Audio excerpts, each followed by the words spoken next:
रहमान आली फासि दियक होननानै धरना होनायखौ नोंथांमोना निश्चय खोनामोनदों। सिगाङाव होनाय भिडिअ इन्ट्र'आ मानि थाखाय एबा मानि सोमोन्दै नोंथांमोना निश्चय मिथिदों एबा नोंथांमोना बुजिगासिनो दङ आरो खोनानो मोनगासिनो दङ, नुनो मोनगासिनो दङ।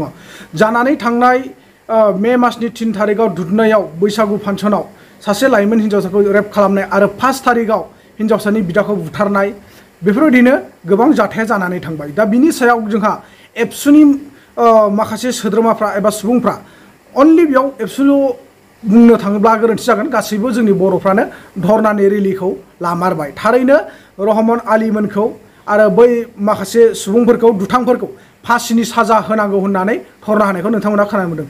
लोगोफोर खुलुमबाय, गिबियावनो नोंथांमोनखौ आंनि चेनेलाव फिन खेब बरायनानै लाग्रोनाय जाबाय। दिनै जोबोर गरम, बिनि थाखाय आं बाहेरायाव ओंखारनो एसे उसुबिदा मोननायलाय नोंथांमोननि थाखाय आङो गाज्रि दामोन। दिनै आङो हिसान न'आवनो एबा हाल न'आवनो आङो भिडिअखौ लानानै फैनाय जाबाय, फांखायाव एसे जिरायनानै। दा उफाय गैया, रुमावबो माने फांखाया गाज्रि जानानै दङ, बेखायनो उफाय गैया, माने थांनाय बोसोराव बायनायमोन, जोबोर गाज्रि जानानै दं। जाय हक लोगोफोर, नोंथांमोना आंनि बे थानाय थायैखौ नोंथांमोना खोनासंनानै जेबो फायदा गैया, नङा होमबा?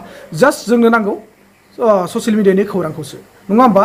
आइ हप दिनैनि दिनाव जोङो थारमाने बैफोरबायदि ससियेल मिडियायाव जिथुनाखि जाय सुबुंफोरखौ फासि होनायनि धरना होदों, बे जोबोर मोजां बाख्नायथाव राव एबा गनायथाव राव होननानै आं सानदों। नंगौ, जोङो दिनैनि दिनाव बैफोरबायदि दुथां मानसिफोरखौ फासि होआब्ला आरो मा होनांगौ? फासिनि थाखाय धरना होआब्ला, रिलि खालामाब्ला मा खालामबावनांगौ? दिनैनि दिनाव जोङो बर'जों बर'बा गुबुन बेलेग बाथ्रामोन, नाथाय दिनैनि दिनाव गुबुन हारिया जोंनि बर' आइजोफोरखौ, बर' लाइमोन जाफुबोनाय हिन्जावसा गथ'फोरनि लाइफखौ धंस' खालामदों, बरबाद खालामदों। दिनै साननानै नाय, बै हिन्जावसाहा मा थांखि दंमोन एबा मा मिजिं दंमोन, दिनै बे हिन्जावसानि जिउ जारिमिनखौ गासिबो साफा खालामनानै होबाय, सिलिंखार खालामना होबाय। बेजों लोगोसे बिथांनि न'खरनिनो बिदा जानाय बा गामिनियानो हमनानै ला, बिसोरखौ बुथारबाय। अब्ला दिनै मा जाखो? मा जाखो? जोंनि बर' हारिया, जोंनि बर' समाजा बेफोरबायदि गुबुननि आथिं सिङाव जों बेसेबां थाबावगोन? दिनै जोंहा बुंनो थाङोब्ला दुखु दामोन, पलिटिकेलनि लाइनावसो एसे हाबलांनाय जासिगोन रावा। बिटिआर सुक्तिखौ लानानै फैबाय, गोजोन सुक्ति होनना बुंबाय, नाथाय गोजोन सुक्तिनि गेजेरजों दिनैनि दिनाव जोंनि बर' हारिफ्रा मानो लाइमोन हिन्जावसाफ्राबो जिनाहारि खालामजाबावनो गोनां जाखो? मानि खारनाव दिनै गोजोन सुक्तिनि गेजेरजों गुबुन हारिजों मानो मानसि बुथारजानो गोनां जाखो? साननानै नायदो, बेयाव मा दं? नोंथांमोना निश्चय बुजि मोनगौ। दिनै आंहा बेखौ बुंनो थाखाय जेबो मोन्थाय गैयामोन, नाथाय बायध'था जायो, सोदेरनो गोनां जायो, हाबदेर फैयो। बेफोर रावा गोसोआव फैयोबा गुद गुद मोनो।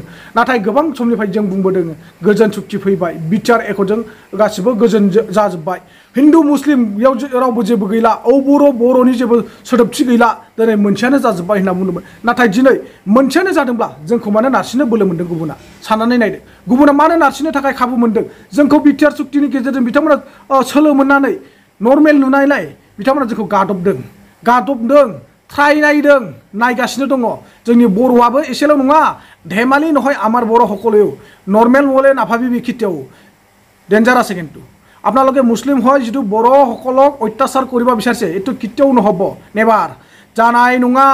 ना मा होनो रायजोफोर, हानाय नङा। मुस्लिमफ्रा जोंखौ बर'फोरखौ जेरावखि जाया गादबनानै दोनबाय थानो हानाय नङा। जोंनि बर'आबो जिथु खौसे जायोब्ला जिन्दगि थैनानै थांथों, बे संसारा बेलथायलांथों, थेवब्लाबो जोंनि बर'खौ गादबनानै दोननो हानाय रावबो जाथियानो गैया होनना डाइरेक्ट बुङो आङो। नोंथांमोना मा साना बेखौ मिथिया, नाथाय दिनै जोंनि बर'फ्रा मानि खारनाव नासयजादों, गादब जादों? जों गावजों गाव खौसे गैयैयाव जादों। जोंखौ पलिटिकेला बुखावजोबदों, जोंखौ आसाम सरकार आरो भारत सरकारा बुखावजोबनो नागिरदों। धोरोमनि गेजेराव, धोरोमनि बेलायाव बेले बेजे खालामनानै जोंखौ सैलाय खालामना होनो नागिरदों। हिन्दु ख्रिस्टाननि गेजेराव जोंखौ सैलाय खालामना होनो नागिरदों। बेफोरबायदि खालामनानै जोंखौ पलिटिकेलनि गेजेरजों बुखावनानै होगासिनो दङ। बेराफारसे जोंखौ धोरोमनि थाखाय नांलायहोयो, दुखु मोनलायहोबाय। बेराफारसे पलिटिकेलखौ लानानै दावराव दावसि जाहोलायबाय, दुखु मोनलायहोबाय। नैयाव माने जोंखौ भारत सरकार आरो आसाम सरकारा फोजोबनायनि थांखि लागासिनो दङ, जाहाथे गुबुनफोरजों जोङो दाबायदि अकस्मात माबा मोनसे दावहा नांनो गोनां जायोबा जोङो ओइ साला बैसोर थांग्रोथों बैसोर थाग्रोथों लायनानै जोंनि बर'फ्रा जोबलांगोन, नैबेखौ आसाम सरकार आरो भारत सरकारा बुद्धि साजायगासिनो दङ। जाय हक, आंनि बुंनांगौआ बे नङामोन, नाथाय उफाय गैया, बुंनो गोनां जायो। नोंथांमोना बुजिखागौ, दिनैनि दिनाव ससियेल मिडियानि जुगाव जोंहा बे दुधनायनि बाथ्राफ्रा गोबां भाइरेल जागासिनो दङ, गोबां दासिमबो सोलिगासिनो दङ। मानोना जोबनानै थांनाय नंखाया। जेब्लासिम जोङो बे रहमान आलिमोनखौ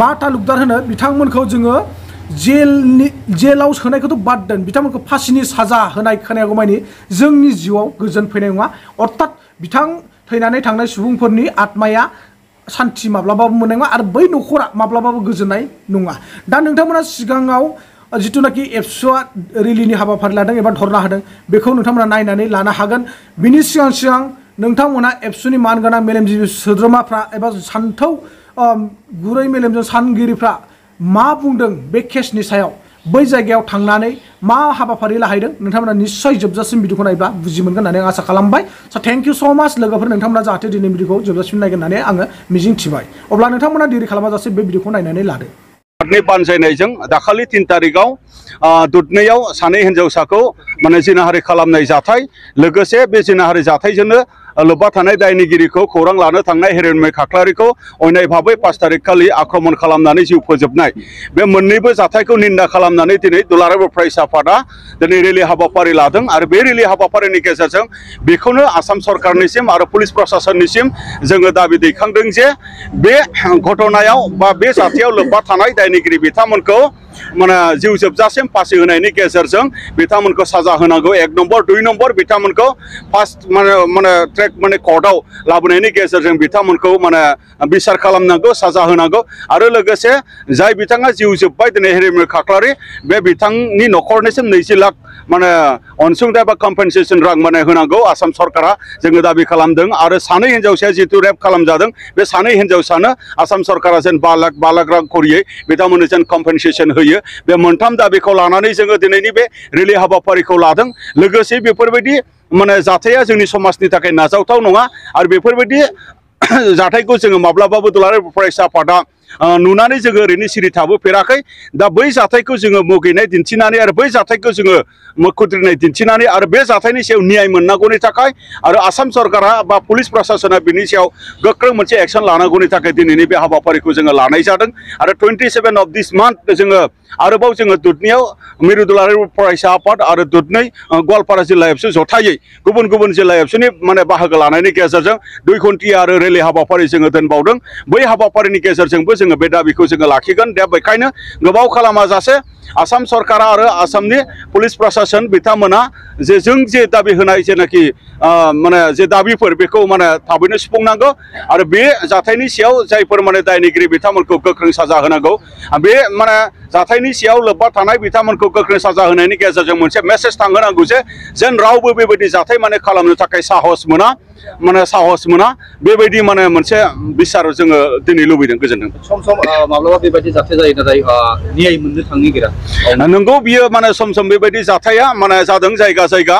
जोंनि आसामाव बा जोंनि भारताव बा जोंनि चिरां जिल्लायावबो जादों बबेबा जाथाया दिनै न्याय मोनबाय बिजिरनाय मोनबाय आरो बबेबा जाथाया न्याय मोनाखै आरो बिजिरनाय मोनाखै आरो बे जायफोर बिजिरनाय मोनाखै बैफोर जाथायफोरखौ लानानै जायफोर जों दुलाराय फरायसाफोरा जेरैबायदि जोङो सिगाङाव नांबोबाय थादोंमोन बैफोरनि थाखायबो जोङो दिनै थाद'वाखै जोङो बिनि थाखाय लिगेलि माने जोङो इन्टारनेलि जोङो बेखौ मावबाय थानाय जादों आरो दिनै बियो मोनसे गुबुन माने केस बिजिरनाय मोनै जाथाय बिजिरनाय मोनै बायदि दाजाथों जोङो बेखौ लुबैदों बिनि थाखाय जों आसाम सरकार आरो पुलिस प्रशासननिसिम दाबि दैखांदों जे आसामाव जेसेबां माने रेप इन्सिडेन्ट जालांबाय बा मार्डार इन्सिडेन्ट जालांबाय जेन माने बे केसा पेन्डिं जानानै थाया जेन बे केसा माने आनसल्भ जानानै थाया बे माने न्याय मोनै जानानै थाया बे गासैबो माने जेनाखि मोनसे इन्सिडेन्ट जालांदों बिनि सायाव एसे लेटैब्लाबो माने सिगाङाव जालांनाय जाथायफोरखौ थाबैनो माने मानदों न्याय होनांगौनि थाखाय बिथांमोना खामानि मावनांगौ बेखौ जों दाबि दैखांदों